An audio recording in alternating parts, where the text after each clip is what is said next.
Ashbourne Castle radiated otherworldly luminescence despite the savage blizzard howling beyond its ancient stone walls. Lois Griffith balanced on the 5th step of the grand staircase, her trembling fingers weaving blood-red silk ribbons through the iron balustrade. Her movements were quick, precise. The kind of desperate efficiency that came from understanding a single error could mean more than termination when you served immortals. Dorian Ashford watched from below, pale eyes tracking her every breath. And in a fortress populated entirely by vampires, he remained somehow the most lethal presence she'd ever encountered. Higher, Dorian's voice cut through the hall like a blade through silk. Lord Gawain expects perfection for the winter feast, not mortal mediocrity. She bit the inside of her cheek hard enough to taste copper and adjusted the ribbons upward. 4 months. She'd been working at Ashbourne for 4 months now. 4 months of Dorian's relentless scrutiny, his glacial stare monitoring every movement she made. The other servants, all vampires, had warned her quietly during her first week. Keep your head down around the head steward. Don't make mistakes. Don't give him reasons to remember you're human. He had tried. God, she had tried. The castle was breathtaking tonight, she had to admit. Every corridor gleamed with supernatural beauty. Thousands of candles floating without holders, their flames never flickering. Garlands of winter roses that shouldn't bloom in December draped across doorways, their scent intoxicating and slightly wrong. Silver chalices lined the banquet tables, each one worth more than she would earn in a lifetime. Everything prepared for the Christmas Eve feast Lord Gawain would host for the vampire nobility of the Northern Realm. Lois had never met most of them. She'd seen them occasionally, pale figures in elegant clothing who moved too smoothly, spoke too quietly, and whose eyes tracked movement with predatory precision. Creatures who made even the vampire staff move faster, speak softer, become nearly invisible. The chalice, Dorian snapped, his tone sharp enough to draw blood. Place it on the center pedestal. Now. She climbed down carefully, her worn boots silent on the stone steps. She crossed to the marble pedestal where an ancient crystal chalice sat. Museum quality, impossibly delicate with etchings that looked older than countries. She knew it was priceless. Everything in Lord Gawain's castle was priceless, the kind of supernatural antiquity that existed in legends, not reality. She lifted the chalice with both hands, feeling its weight, the way light refracted through crystal that had witnessed centuries. 4 months without a single mistake. 4 months of proving herself worthy of this impossible position. The only human permitted to serve within Ashbourne's walls. 4 months of surviving where others had perished. Her foot caught the edge of the silk ribbon that had fallen from the staircase. Time fractured into slow motion. The chalice slipped from her grip. She lunged forward, fingers grasping at empty air. The sound of ancient crystal shattering against marble echoed through the entrance hall like a death knell. Silence crashed down afterward, heavy, suffocating, absolute. Lois stared at the fragments scattered across the pristine floor. Crystal pieces glittered like scattered stars, each shard reflecting candlelight in 1,000 directions. Her heart hammered so violently she thought it might burst through her ribs. You clumsy, worthless mortal. Dorian's voice was quiet. That made it infinitely worse. She had heard him berate other servants before, his voice rising with theatrical fury. This cold precision was different. This was genuine hatred-given voice. I'm sorry, she said immediately, dropping to her knees. Her hands shook as she reached for the larger pieces. I'm so sorry. I'll clean this up right now. Do you have any idea what you've just destroyed? Dorian stepped closer, looming over her like a pale specter of death. That chalice belonged to Lord Gawain in his mortal life. 800 years old. His human daughter drank from it before plague took her. Irreplaceable. The words hit her like physical blows. She'd destroyed something from Gawain's mortal existence, a connection to the family he'd lost centuries ago. Her hands trembled harder as she tried to gather fragments. I didn't mean to. It was an accident. Please just let me. An accident? Dorian's laugh was cruel. You've been nothing but a contamination since the moment you arrived. I told Lord Gawain that allowing a human to serve within these walls was a mistake. 20 years old. No references worth mentioning. No family to vouch for your character. An orphan with nothing and no one. The words cut deeper than they should have. She kept her eyes on the broken crystal, refusing to let him see tears forming. I'll pay for it. However long it takes. Whatever you need me to do. Pay for it.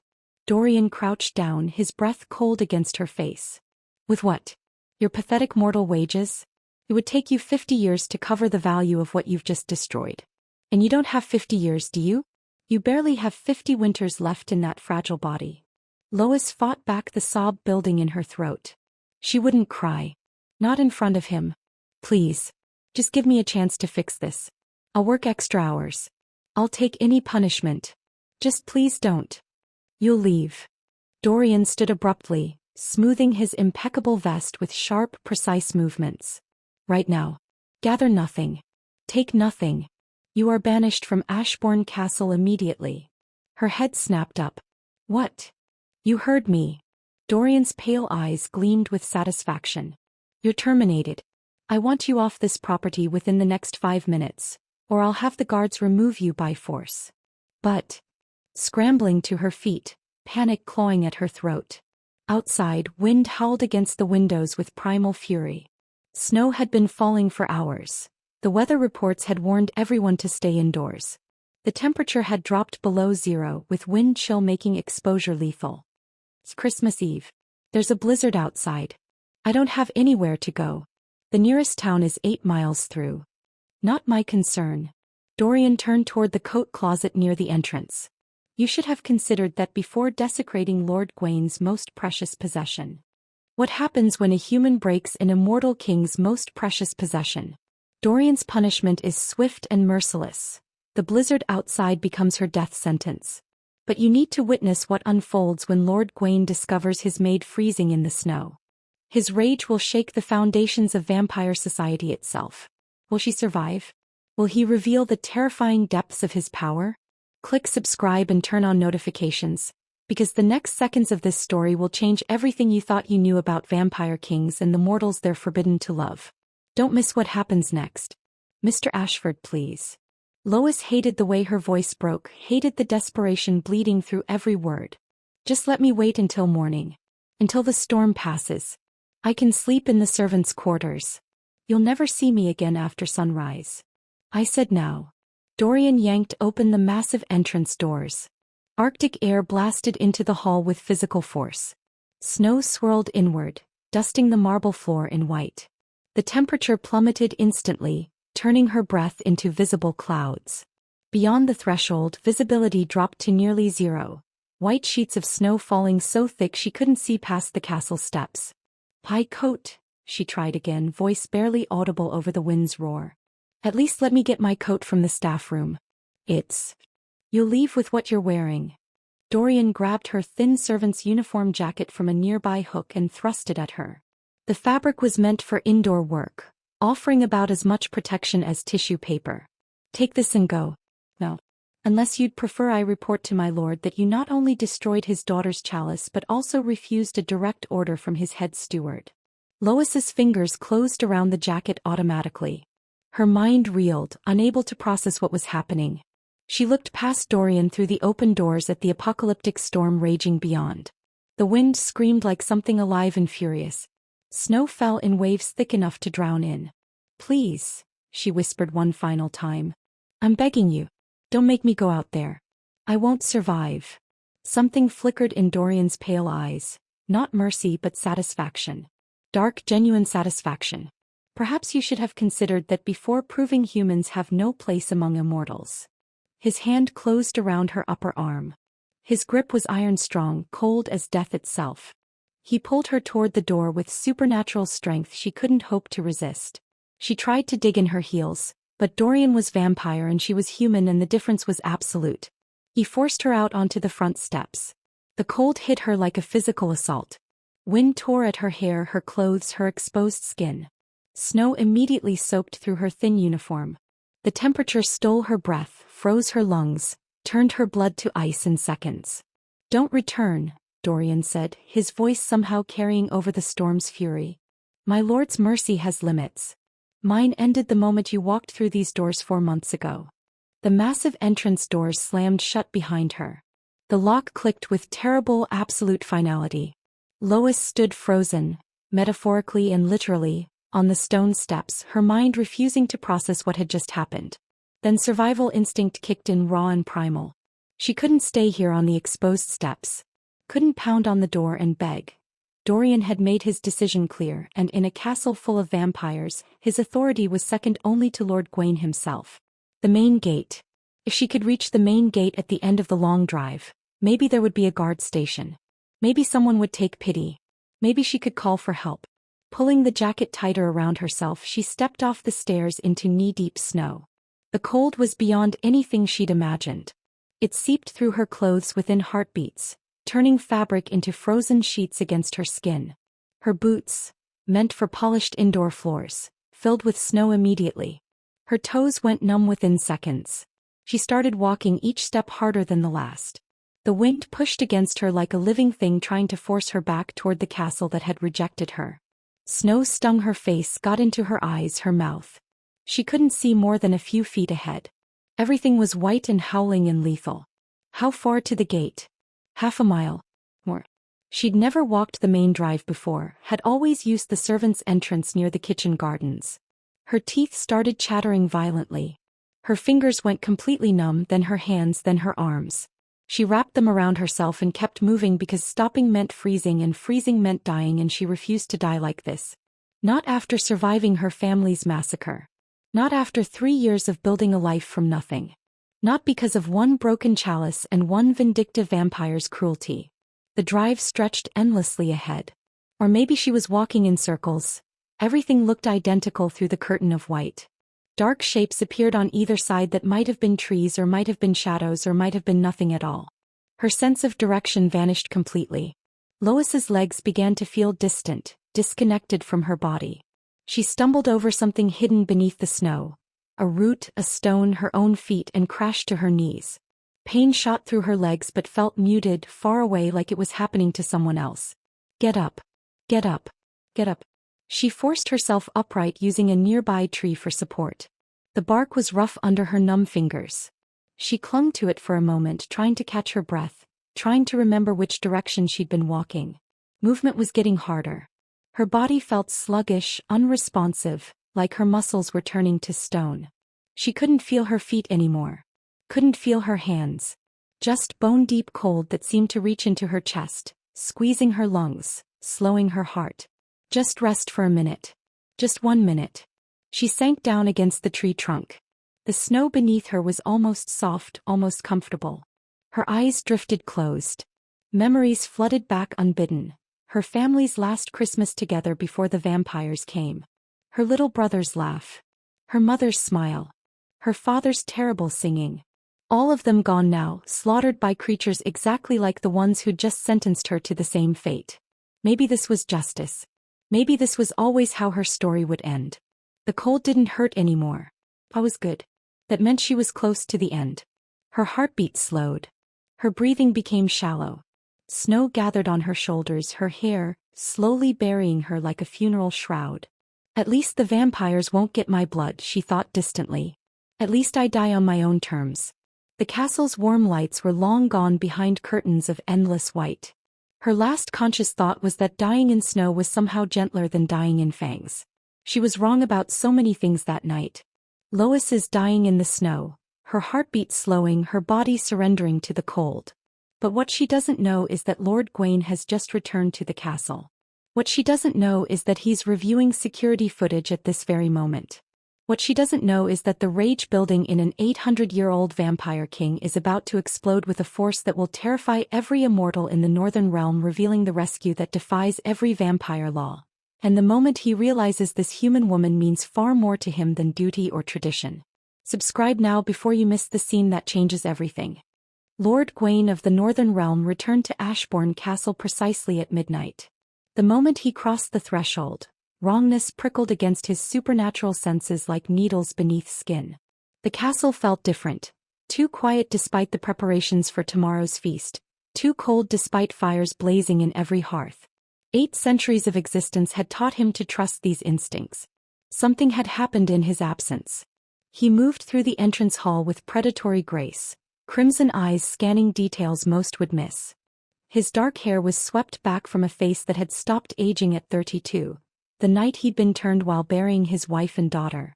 That was 800 years ago, and the weight of every single year pressed against him now as he searched for the source of his unease.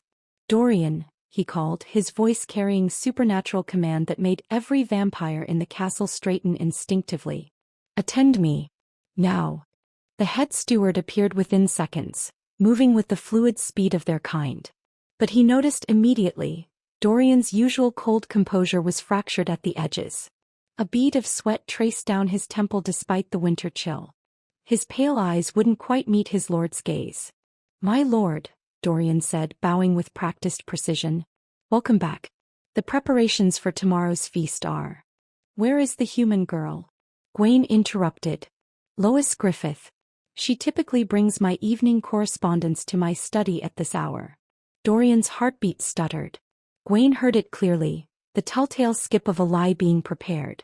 "Miss Griffith requested early departure this evening. Personal matters," she said. "The storm was worsening, so I granted permission for her to leave before conditions became—" "Personal matters?" His eyes narrowed dangerously. "Lois has no family. She's mentioned no friends in the village. And you allowed her to leave during a lethal blizzard." She insisted, my lord. "I thought it best to—" "Security footage. Main hull. Last 2 hours. Now." Dorian's face went from pale to corpse white. "My lord, I don't think. That wasn't a request." They moved to the security room. Gwaine's hands clenched as the footage loaded, showing her on the staircase, working with that quiet diligence he'd noticed over the past 4 months. The way she moved carefully, precisely, trying so hard to be perfect. Then the chalice, his daughter's chalice, falling in slow motion. Shattering. And Dorian's face transforming into something cruel and vicious. He watched her beg. Watched her plead for mercy on her knees. Watched Dorian drag her to the door and force her into the storm wearing nothing but a servant's jacket. The timestamp read 47 minutes ago. Rage erupted through him like a volcanic force contained for centuries suddenly breaking free. His eyes blazed crimson so bright they illuminated the dark security room. His fangs extended fully, sharp enough to tear through steel. The air around him crackled with supernatural power barely restrained. "Stay here," he said to Dorian, each word precise and lethal. "We will discuss your future when I return. If she's dead, so are you." Gwaine moved. To human eyes, he would have appeared as nothing more than a blur. A streak of impossible speed tearing through the castle and exploding into the blizzard beyond. Snow and wind meant nothing to a creature who'd survived 800 years. He ran faster than any mortal could comprehend, his vampire senses extending outward, searching, hunting, desperate. There. A heartbeat. Faint, so faint it was almost indistinguishable from silence. Slowing with each passing second. He followed it like a lifeline through the white chaos, moving with purpose and precision born of centuries. Then he saw her, a small shape against a tree marker at the forest edge, nearly buried in snow. Her honey-blonde hair was frosted white. Her lips were blue. Her chest wasn't moving. At that moment he dropped to his knees beside her, pressing 2 fingers against her neck. The pulse was there but failing, a dying flutter like a bird's last heartbeat. Not her. Not like this. The thought surprised him with its intensity. He was just a human. Just a servant who'd been in his castle for 4 months. Just another mortal whose life would end in a blink compared to his eternity. Except she wasn't just anything.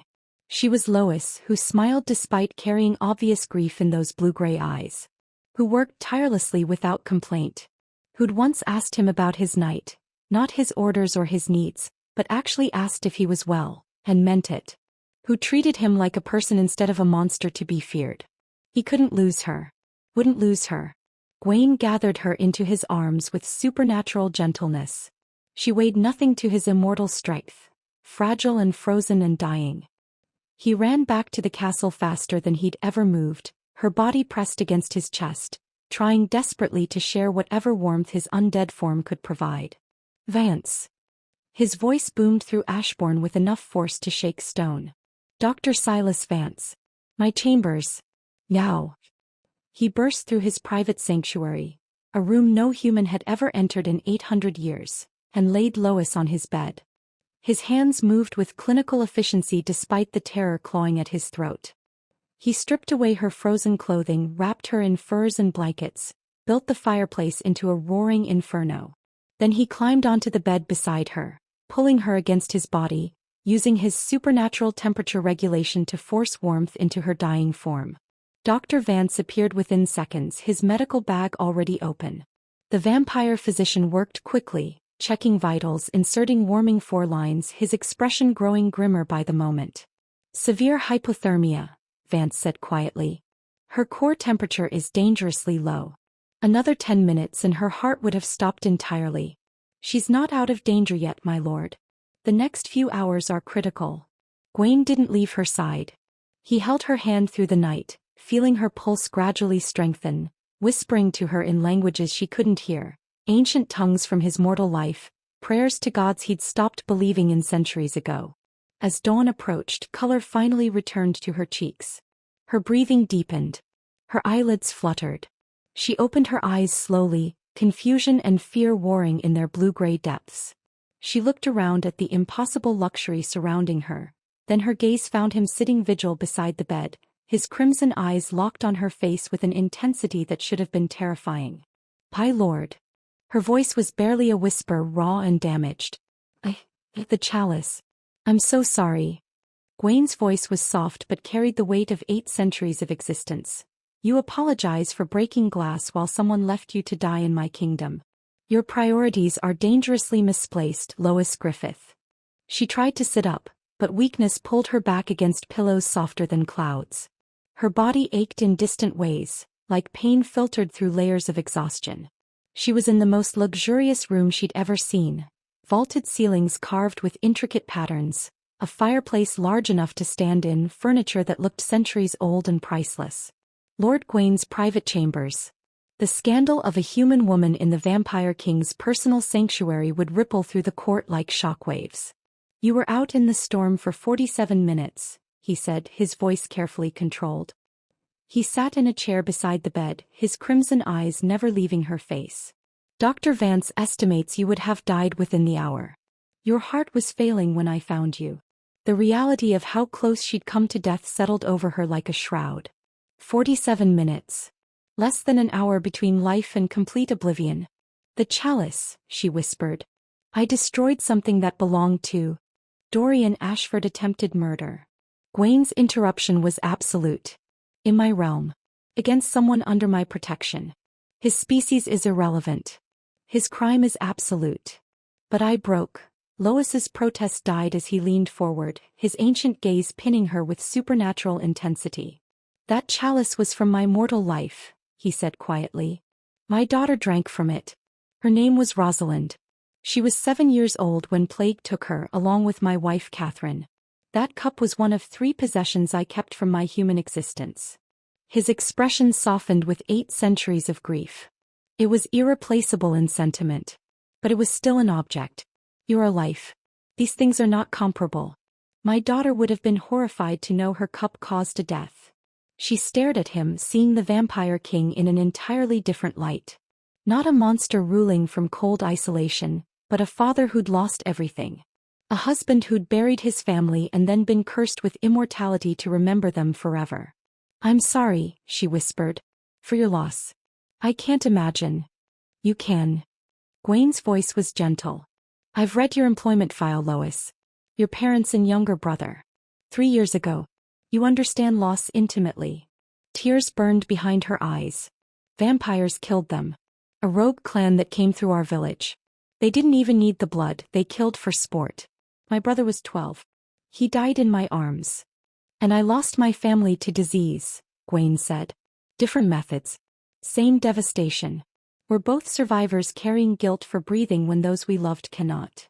The understanding that passed between them in that moment transcended species, transcended time itself. 2 souls shaped by unbearable loss, somehow finding recognition in each other. "I must address my court," he said finally, standing with fluid grace. "Dorian's crime cannot go unanswered. Rest here until you're stronger. No one will disturb you." "What will you do to him?" Lois asked. His expression went cold, ancient, absolutely lethal. "Justice." The great hall assembly was already gathered when Gwaine entered. Every vampire noble, guard and servant packed into the space. The air crackled with tension. Dorian stood at the center in silver chains that burned his undead flesh, leaving angry red marks wherever metal touched skin. With grace, he ascended to his throne, his presence commanding absolute silence. Dorian Ashford stands accused of attempted murder through deliberate exposure. 47 minutes ago, he forcibly banished a human servant into a lethal blizzard without adequate protection, knowing such action would result in her death. I have reviewed security footage. I have heard testimony. The evidence is absolute. Murmurs rippled through the assembled vampires. Dorian's face twisted with rage and humiliation. I hereby strip Dorian Ashford of all titles, positions and privileges within the Northern Realm, he continued, his voice carrying the weight of 8 centuries of authority. You are offered 2 choices: permanent exile from my territories or execution. Choose now. Exile. Dorian spat, his pale eyes blazing with hatred. But mark my words, my lord. You'll regret this. Protecting humans over your own kind. Ravenna Nocturne will hear of this disgrace. The Council of Ancients will hear how the great vampire king has been weakened by mortal attachment. Tell Ravenna whatever you wish, he said calmly. Tell the council. Tell anyone who will listen. My justice stands. Remove him. Guards dragged Dorian toward the doors. His threats echoed through the hall until distance swallowed them completely. After a moment of heavy silence, Gawain spoke again. Lois Griffith is appointed personal attendant to the Vampire King, effective immediately. She is under my direct protection. Any harm to her is harm to me. Any disrespect toward her is disrespect toward my crown. I trust we all understand what that means. Shock rippled through the court like lightning. A human, a mortal, elevated to such a position was unprecedented in vampire society. But not a single noble dared question the Vampire King's decree. Hours later, when she had recovered enough to walk, Gawain met with her privately in his study. I'm offering you a choice, he said carefully. You may leave Ashbourne with a generous settlement. Enough to live comfortably in any human territory you choose. Or you may accept the position I announced. The choice is entirely yours. Lois looked at the vampire who'd saved her life, who'd shared his deepest grief, who'd executed swift justice on her behalf. For the first time since her family died, someone saw her as more than a victim or a servant. Someone saw her as a person worth protecting. I'd like to stay, she said softly. If you'll have me. His relief was profound enough to show in his ancient eyes. Then welcome to your new role, Lois Griffith. After she left to rest, Gawain stood alone in his study, staring into the fireplace. 8 centuries I've ruled without weakness, he whispered to the flames. Without attachment. Without needing anyone. One mortal woman and I'm undone. What have you done to me, Lois Griffith? He has just realized the terrible truth. He's falling for a human. A mortal whose entire lifetime is barely a heartbeat to an immortal king. But their story is about to get infinitely more dangerous. Because Dorian's threat wasn't empty. Ravenna Nocturne, the ancient vampire who's coveted Gawain's throne for centuries, sees her as the perfect weapon. The blood magic attack that's coming will test whether Lord Gawain's power can truly protect a human heart in a world of immortal predators. What happens next will force both of them to confront an impossible question. Can love survive when one lover will inevitably die? Subscribe now. The darkest path is yet to come. Winter deepened over Ashbourne Castle, and with it, something he hadn't felt in centuries. The passage of time actually mattering. Lois settled into her role with quiet competence, working beside him through correspondence, attending court meetings where she took meticulous notes, learning the intricacies of vampire politics with surprising speed. Their conversations stretched long into the nights. He teaching her about ancient territorial treaties, she offering human perspectives that challenged assumptions he'd held for lifetimes. The other vampires noticed. Their king, who'd spent decades traveling his territories, now remained at Ashbourne week after week. The vampire king who'd ruled with cold detachment now smiled occasionally, laughed rarely, and looked at his human attendant with an intensity that made court members exchange worried glances. Lady Ravenna Nocturne noticed most of all. She arrived during a February snowstorm, her entourage of 12 vampires making Ashbourne feel suddenly crowded. Ravenna was ancient. Over 600 years. and beautiful in the terrible way of immortal predators. Dark hair cascaded past her waist, her eyes were liquid amber, and when she moved she commanded every gaze in the room. She desired both Gwain's throne and him personally for the past 2 centuries. Now she saw opportunity in his distraction. "My dear Gwain," Ravenna purred during a private audience, trailing one finger down his arm with practiced seduction. "You've been so difficult to reach lately. One might think you're avoiding me." At that moment he stepped away from her touch, his expression polite but absolutely closed. "I've been managing my realm, Ravenna. As always." Managing? Or being managed? Her amber eyes flicked toward where she worked quietly at a desk in the corner. "I hear you've taken a human pet. How progressive." "Lois Griffith is my personal attendant, not a pet," Gwain said, ice entering his voice. "And she's under my direct protection." Ravenna smiled like a cat contemplating cream. "Of course. How could I suggest otherwise?" That night in his study, Lois worked through documents while he reviewed territorial reports. The fire crackled softly. Outside, wind howled against ancient stone. Hours passed in comfortable silence until her head dipped forward, exhaustion finally claiming her. He looked up from his work and found her asleep in the leather chair, papers scattered across her lap. In sleep, the guardedness she usually carried disappeared. She looked young, vulnerable, heartbreakingly mortal. How many times had he watched her sleep over these past weeks? Too many. Far too many for someone claiming emotional distance. He was so fragile. So temporary. Humans lived such brief, bright lives. Candle flames burning intensely before guttering out. In 800 years he'd watched countless mortals born, live and die. Kingdoms rose and fell. Empires crumbled to dust. And Lois Griffith would follow the same inevitable path, while he continued endlessly forward. Her eyes opened, catching him staring. The moment stretched between them, charged and dangerous. "How long was I asleep?" she asked softly. "Not long." Gwain stood, intending to maintain distance. Instead he found himself moving closer. Too close. Close enough to see her pulse fluttering at her throat, to hear her heartbeat accelerating, to smell the warmth of her blood beneath delicate skin. His fangs extended involuntarily, a vampire's response to proximity and desire all tangled together. Lois's breath caught, but she didn't pull away. Didn't run. Didn't show fear. Gwain forced himself back, rage at his own lack of control making his voice harsh. "I would never harm you. Never. But you should understand what I am. What I want when I'm near you." "I know what you are," she said steadily. "I also know you pulled me from the snow. I know you sit with me when nightmares wake me. I know you're more than fangs and hunger." Something broke open in his chest. "My human name was William," he whispered. "I haven't spoken it in 700 years. I was a physician in a village that exists no longer. My daughter's favorite game was counting stars. My wife sang while she worked. Plague took them both within 3 days, and I was turned while digging their graves because I no longer wanted to live." Lois stood, closing the distance he'd tried to create. "My brother's name was Timothy. He wanted to be a scholar. The vampires came at night and we tried to hide, but they found us anyway. Timothy died calling for our mother. I survived by staying silent while covered in his blood."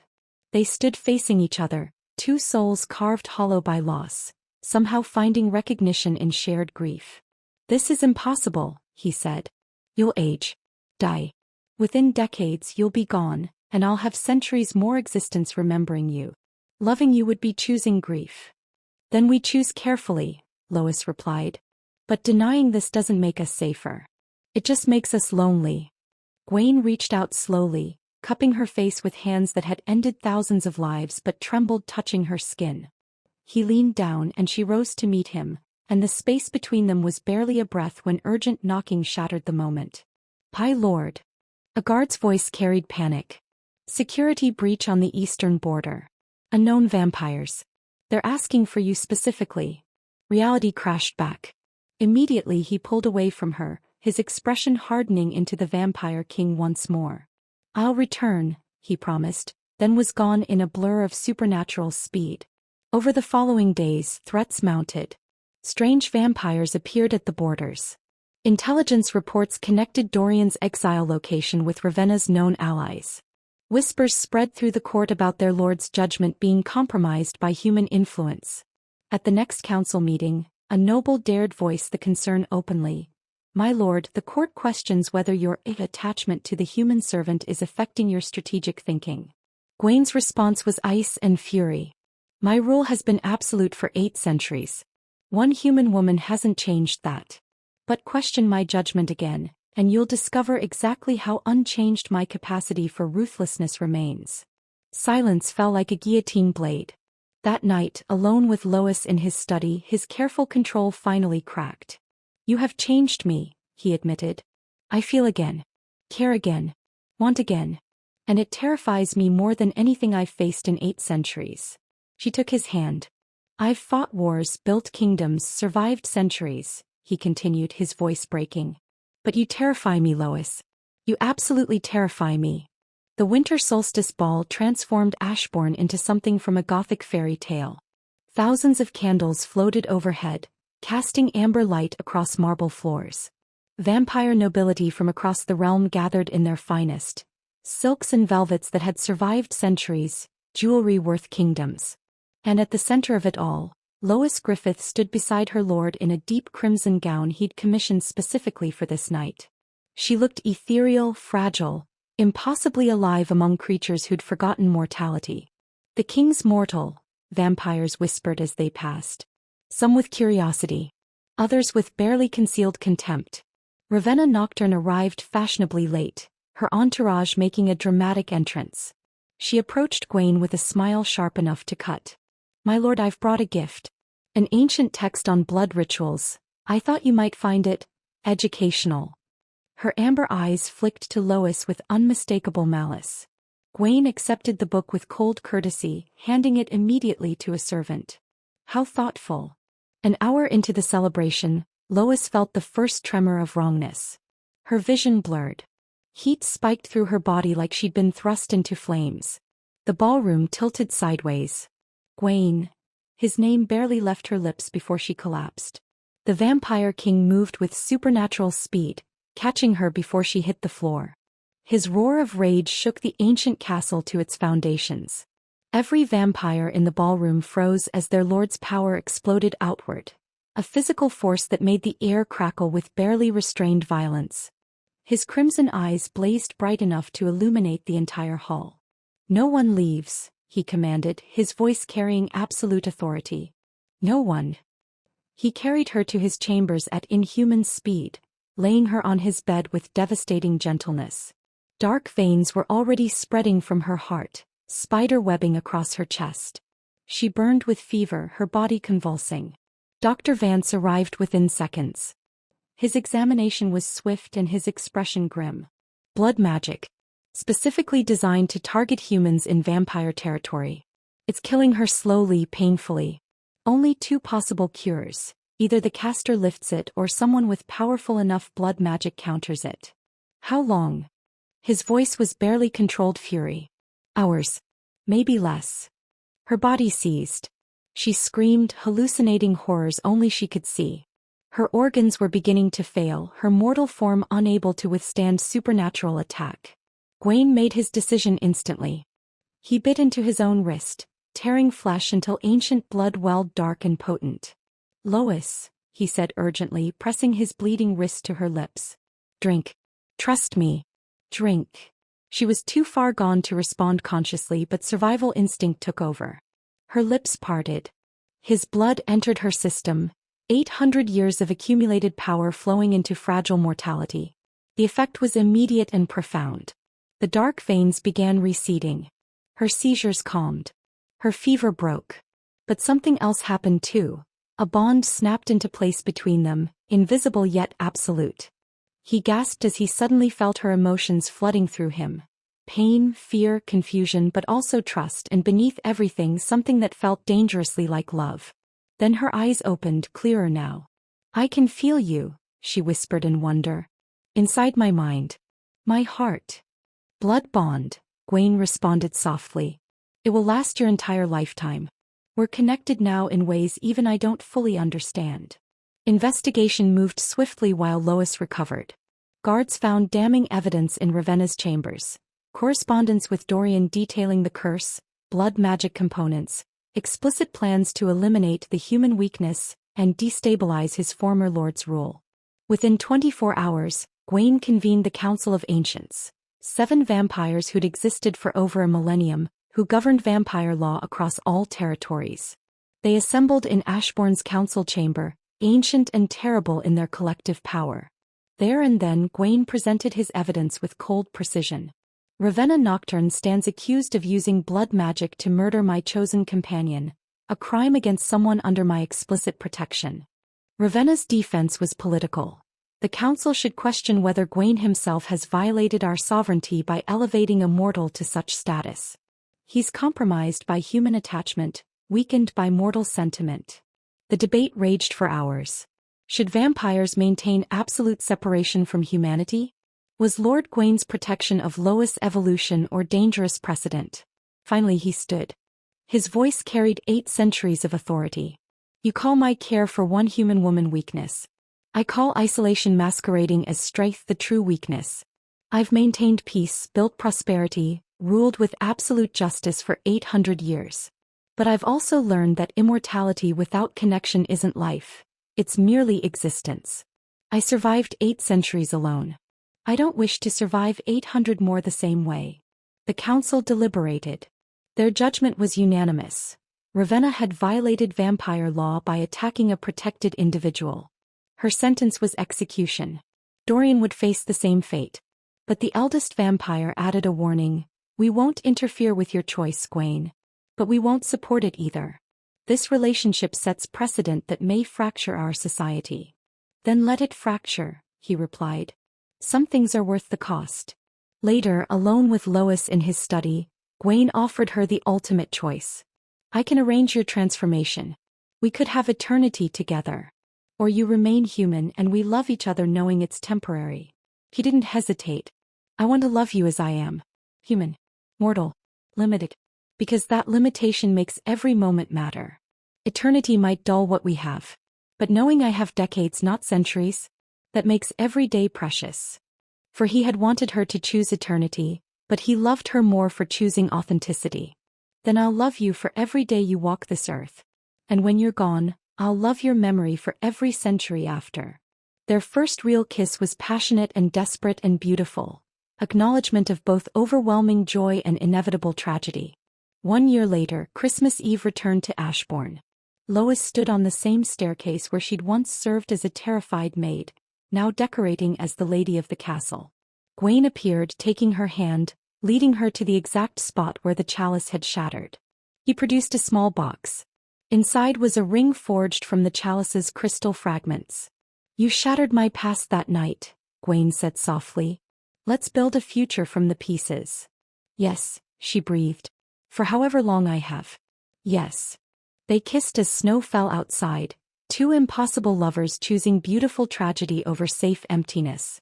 You've just witnessed a love that defies every natural law. A vampire king and a mortal maid who chose each other despite knowing their time is limited. Their story isn't over, though. There are decades of beautiful, bittersweet moments ahead. There's the question of what happens when Lois begins to age and her lord remains eternal. There's the political fallout in the vampire world as their unprecedented relationship continues. If you want to see how their impossible love story continues, how they face mortality together, how their bond deepens despite the ticking clock, subscribe right now. Because some stories are too powerful to end. Turn on notifications and let's continue this journey together. Their forever starts now.